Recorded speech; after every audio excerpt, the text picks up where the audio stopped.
So ito na, ilagay natin sa mukha para hindi masayang yung tomato natin, 'di ba? So ito na, may hinati akong tomato at ito ilalagay natin sa mukha. Sabi ni sis yan.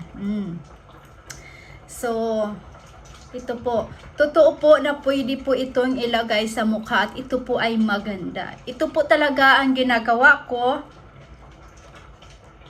pag meron akong tomato. Hindi ako masyado bumibili ng tomato, but pag namamasura ako, kasi nga namamasura yung pobre, pag namamasura ako at may dala akong tomato, talagang kahit sobrang hinog na at lanta na, hindi ko tinatapon kasi ginagamit ko sa mukha.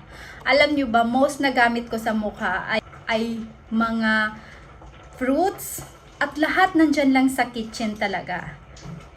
Hindi ako gumagamit ng masyado ng mga astringents sa mukha. Hindi. Lalong-lalo na pag sobrang strong na mga astringents. Hindi po talaga.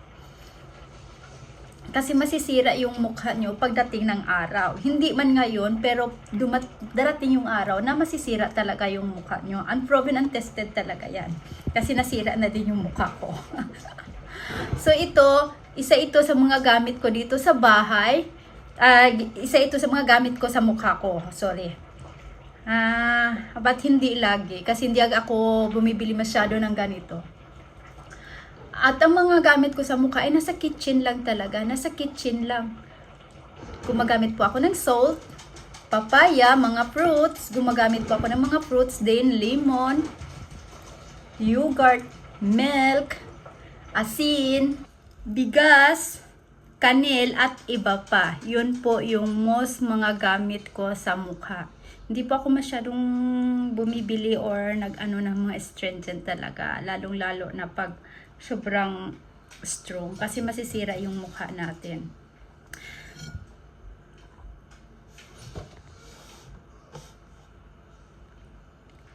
At after nyo itong gamitin, yan. After nyo itong gamitin, yan, hintayin nyo lang ng mga 20 to 30 minutes. Then, yung mag-dry na, pag mag-dry na siya, i-wash nyo lang, of course, sabunan nyo. Then, maglagay kayo ng cream. Yun, kahit anong cream, daily cream, or kahit lotion kung wala, yun. Para hindi lang mag-dry. Alam nyo ba, maganda ito kasi ang kagandahan nito, talagang mag-read yung, ano mo, yung dito mo. Sobrang ganda. Pero most ang ginagamit ko sa mukha talaga ay egg. Yung white sa egg, yun talaga yung gamit ko most of the time. Kasi talagang proven and tested, talagang sobrang ganda yun. Yan. Ito lang. Pero hindi ako lagi nakakagamit ng ganito or kahit anong gamits na sa kitchen. Hindi ako lagi makagamit kasi sobrang busy yung buhay dito, OFW. Sobrang busy. Kaya, yung buhay natin, instead magamit, talagang ginagawa yung mga trabaho sa bahay, sa bata. Of course, trabaho na din natin.